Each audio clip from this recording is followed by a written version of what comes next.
December 6, 1972. Eugene Cernan, veteran astronaut and commander of Apollo 17. He would be the last Apollo astronaut to stand on the surface of the moon. Dr. Harrison Schmitt, better known as Jack. He would be the first geologist to set foot on an alien world. Okay, once on the way to Halo.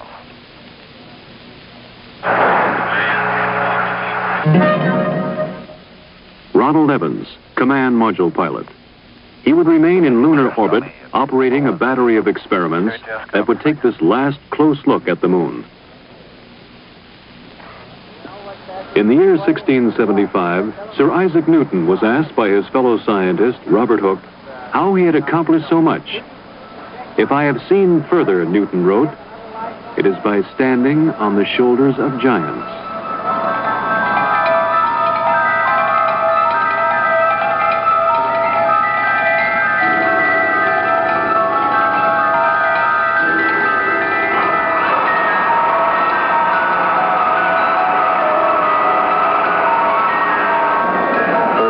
Propellant tanks have been pressurized.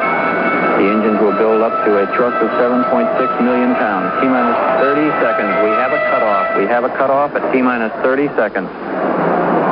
This cutoff was automatic, done by the sequencer. One command, pressurized S4B stage, was not given.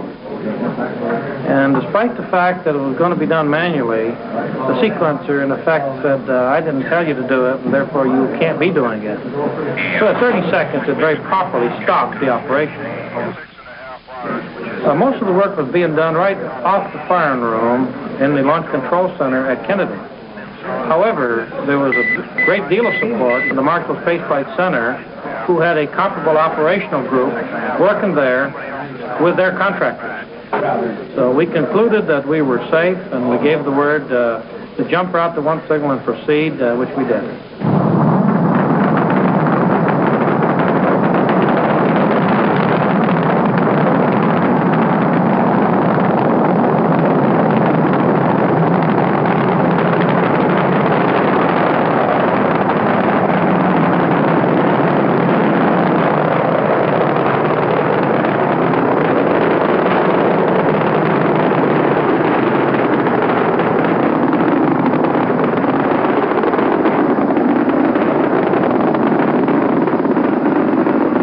Houston, you are go for orbit. Go for orbit. Those are kind words, Robert. We're go for orbit here.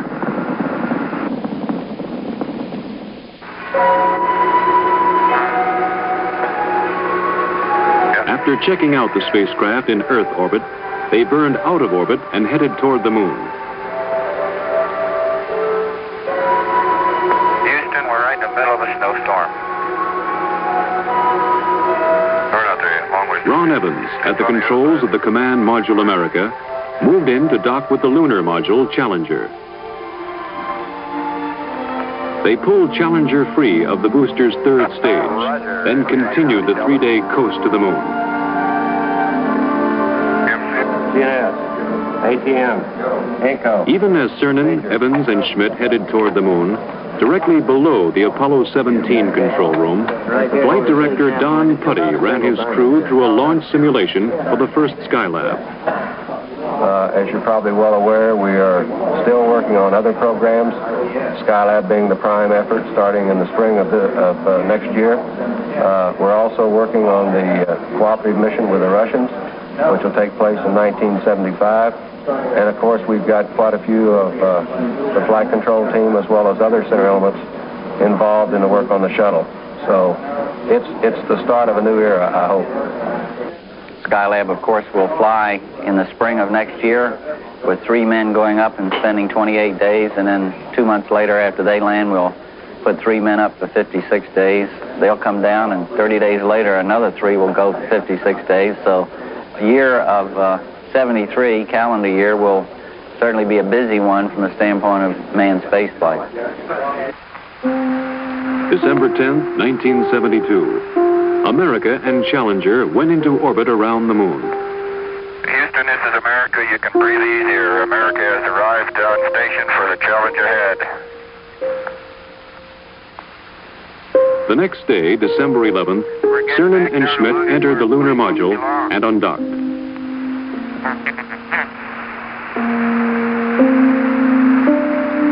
You look just as pretty in Earth light as you do in sunlight.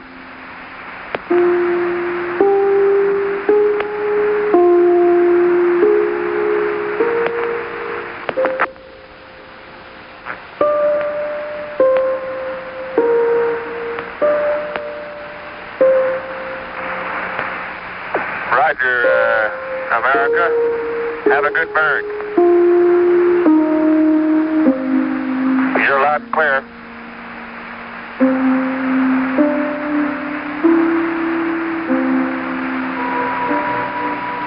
With the command module in the distance, they passed over their landing place, a valley in an area of the moon called Taurus Littrow. Here they hoped to find the youngest material yet sampled and direct evidence of lunar volcanoes.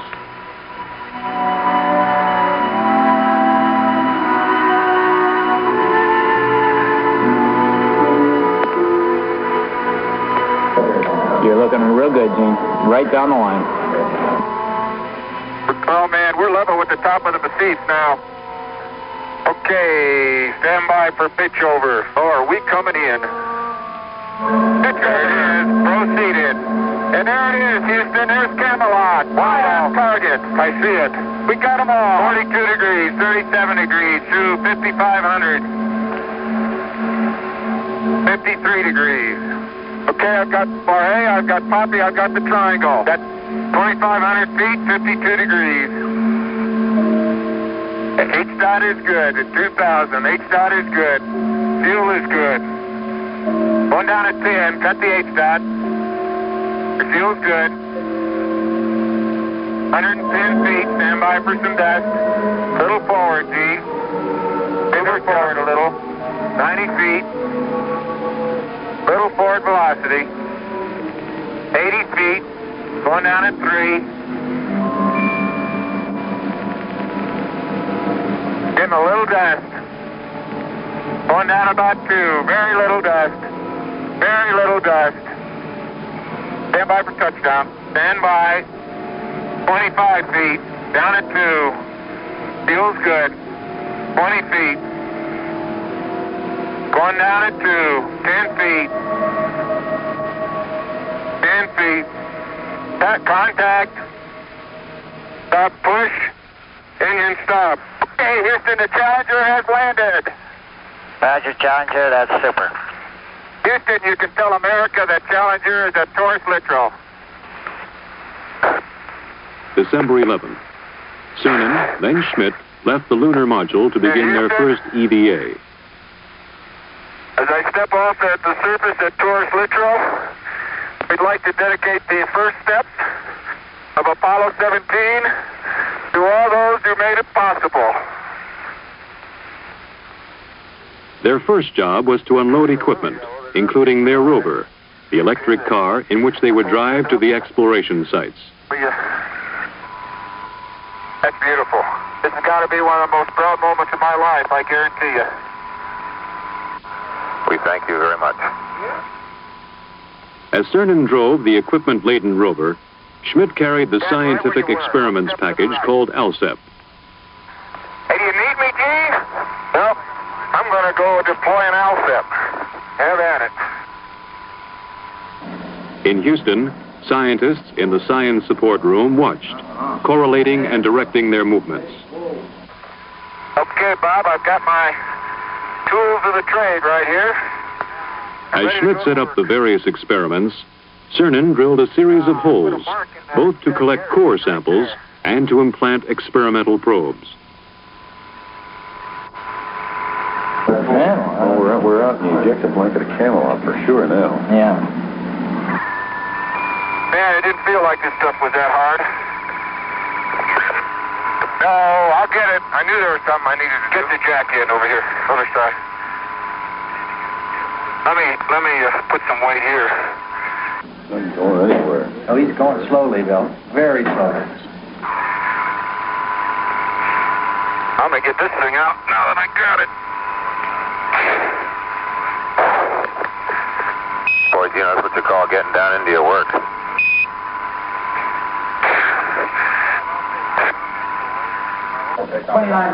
Yeah, it's 29 and a half minutes from now, but remember, they left this side a little bit late.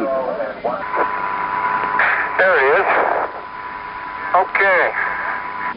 Jim, you better make it clear to Parker that we got to pull out. On the moon and on the Earth, they were fighting time now. There are just so many hours of oxygen and water in the backpacks. So many hours of life in the vacuum of the moon. We're up in this area. There you go. Watch that cable. Cable. Cable. Watch the cable. Cable number 1. You know, they're all fixed, Lee. They'll break the whole world before they'll break the cable this time. With the ALSEP functioning, they left the site for a shortened sampling traverse. Well, many parts of the ALSEP are functioning very well. The heat flow experiment is working excellently. It's transmitting back temperature data. The cooling down is still cooling down from the drilling process, and in a few hours they should be starting to get true heat flow information. Let's see if I can't crack the corner and get that contact. See if I can't get it. Look at the boulders out there. It was time to head back to the Challenger, activate experiments, and get back inside. Man. I was strolling on the moon one day in the merry, merry month of December. No, May's the month. May, that's right. May is the year of the month. As the astronauts rested, engineers in 2 nations were working out technical problems of the Apollo-Soyuz test program, the first joint Russian and American space mission. Well, the prime purpose of the Apollo-Soyuz joint mission is to prove out a compatible docking system and demonstrate that we have compatible operational procedures that will let 2 different countries dock in space. I think more than that, it has certainly a symbolic meaning of these 2 large powers learning to work together in space, which I believe are the new seas of mankind, the new frontiers, and work out solutions to problems wherein, although we're very competitive, we can still be cooperative and assist each other. And I think that this Apollo-Soyuz program stands for just that. Oh, what a nice day. Oh, funny, there's not a cloud in the sky, except in the earth. Think that'll stop the dust that way? They would have one task before they got to work exploring. The previous day, they had broken a rear fender of the rover. The dust thrown up was causing trouble. Apollo 16 commander John Young had worked that night in a pressure suit on a way to fix the fender. Oh, okay. On the moon, the astronauts put it together. The fender section formed from a lunar map, molded with tape, then held in place with clamps from the Lunar Module Telescope. It was a repair that would last the remainder of the mission. Then Schmidt moved out to place one of several explosive packages which would be detonated after they left the moon, mapping the lunar subsurface, much as earthly geologists explore for oil. Cernan would pick him up in the rover for the drive to the first site on this traverse, Station 2. They're somewhere along this rim where they can see. But they're dropping, Bill, so they must be coming across that. We're right where we wanted to be for Station 2, and it looks like a great place. Big blocks, it looks like quite a bit of variety from here. Different colors, anyway. Pretty hard, isn't it? That boulder's gonna roll. Man, that is hard. Just don't stub your toe.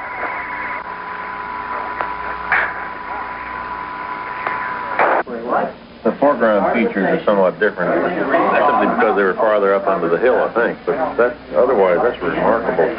Pottery, it's obviously very cohesive because the bottom of the core is not smooth; it's very jaggedy and fragmental-like.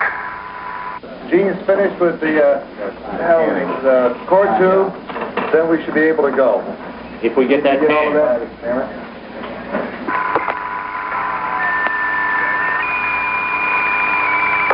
No, dadgummit. Jack Schmidt having a few problems.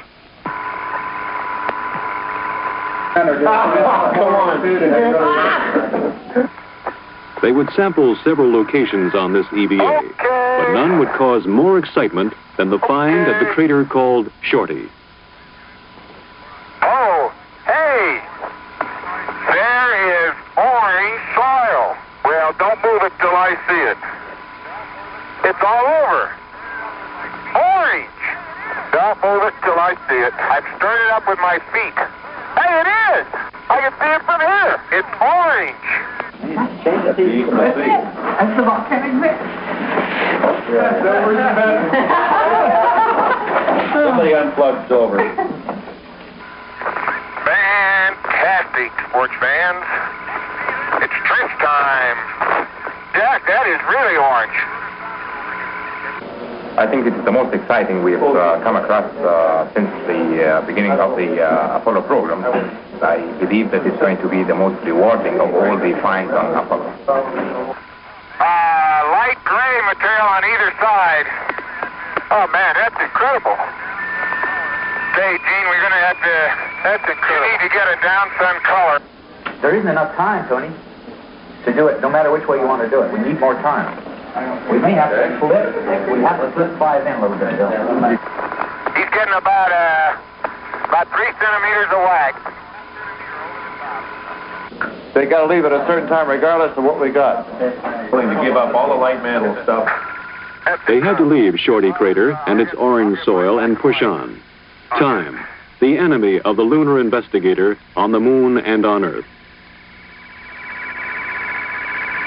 I can't believe we sampled the whole... I can't believe we sampled the whole thing right on.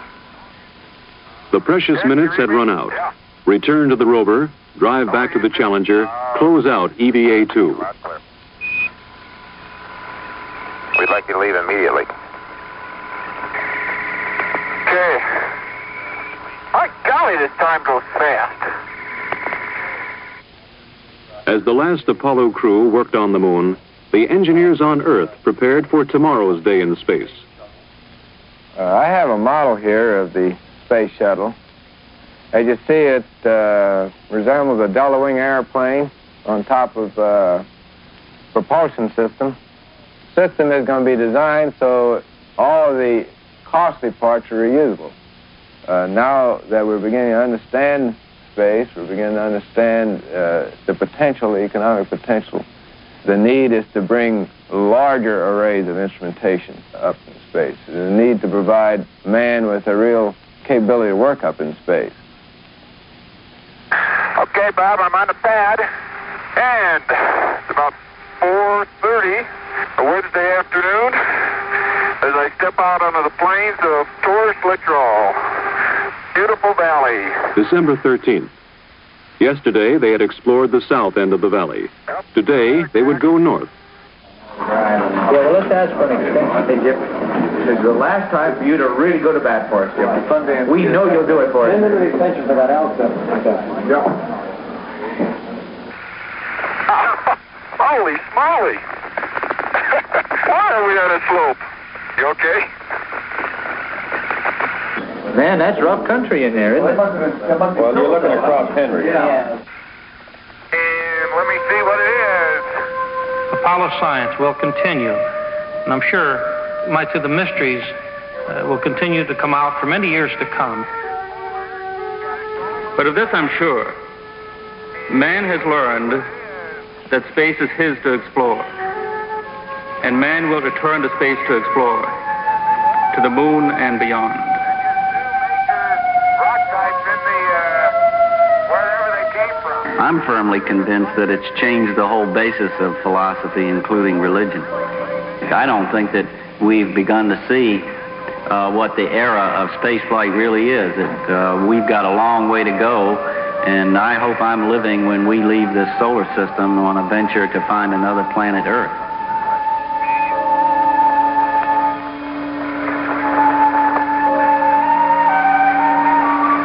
You know, Jack, when we finish with station 8, we will have covered this whole valley from corner to corner. That was the idea. Once more it was time. Gene Cernan and Jack Schmitt returned to the rover to drive back to Challenger. But before they left the surface of the moon, there would be a brief ceremony. It's a rock composed of many fragments of many sizes and many shapes. When we return this rock, or some of the others like it, to Houston, we'd like to share a piece of this rock with so many of the countries throughout the world. We hope that this will be a symbol of what our feelings are, what the feelings of the Apollo program are, and a symbol of mankind that we can live in peace and harmony in the future. And a final word from the last man on the moon. I'd like to just let what I believe history will record, that America's challenge of today has forged man's destiny of tomorrow.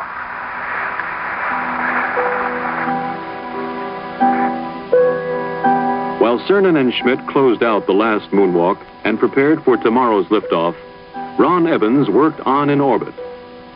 Photograph, observe, describe. Keep operating the cameras and experiments in the Science Experiments Bay. In orbit, as on the surface, the seconds are precious. Possibility at this stage. How is the experiment working now? Working extremely well. We're looking for subsurface geologic structure in the broad sense, layering, for example. This is the infrared scanning radiometer. What does that do? The radiometer measures the temperature of the moon and makes an accurate map of the temperature beneath the spacecraft. It is working with tremendous success. One other thing, how is the experiment working mechanically as far as the man and the machine? The experiment itself, the hardware is working perfectly, precisely the way it was supposed to work. Everything has functioned properly. An important part of the experiment is it requires the man to operate it. 99, proceeded, 3, 2, 1, ignition. Right away, Houston. Vector good. Ag thought. Pitch over. I hear you have good thrust.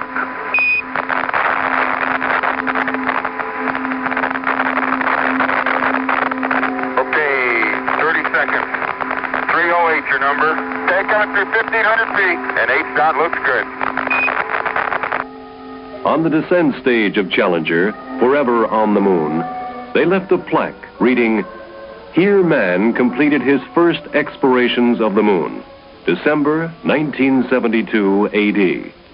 May the spirit of peace in which we came be reflected in the lives of all mankind."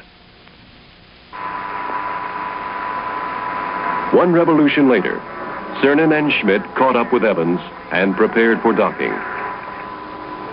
Good to see you. Good to have you all back up here. It's been a good trip. Man, that Challenger's a beautiful vehicle. You betcha. December 16th. Burn out of lunar orbit and head home to Earth. Houston, America has found some fair winds and following seas, and we're on our way home. Hey, this is great. Talk about being a spaceman. This is it. December 17th, 170,000 miles from Earth. Ron Evans left the command module. Hello, Mom. We see you, Ron. Looking great. Okay. Hey, John. How you doing? Hi, Jamie. Evans was retrieving film canisters from the two cameras and the lunar sounding radar, data vital to the scientists on Earth. And the lessons in. Before he got back inside, Evans took a last look at the crescent Earth. In 2 more days, they would be home. December 19th. They rode inside a 5,000-degree fireball through the atmosphere of Earth. Stowed in the spacecraft, almost 250 pounds of the moon.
This closes a golden chapter in the age of space exploration.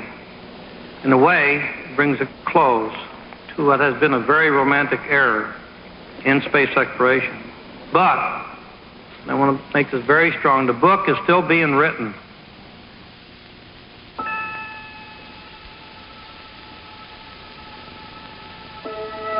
The moon, a lonely world in the absence of man. But here we have left our mark, a signature attesting a legacy to future generations. We stood on the shoulders of giants and touched the moon.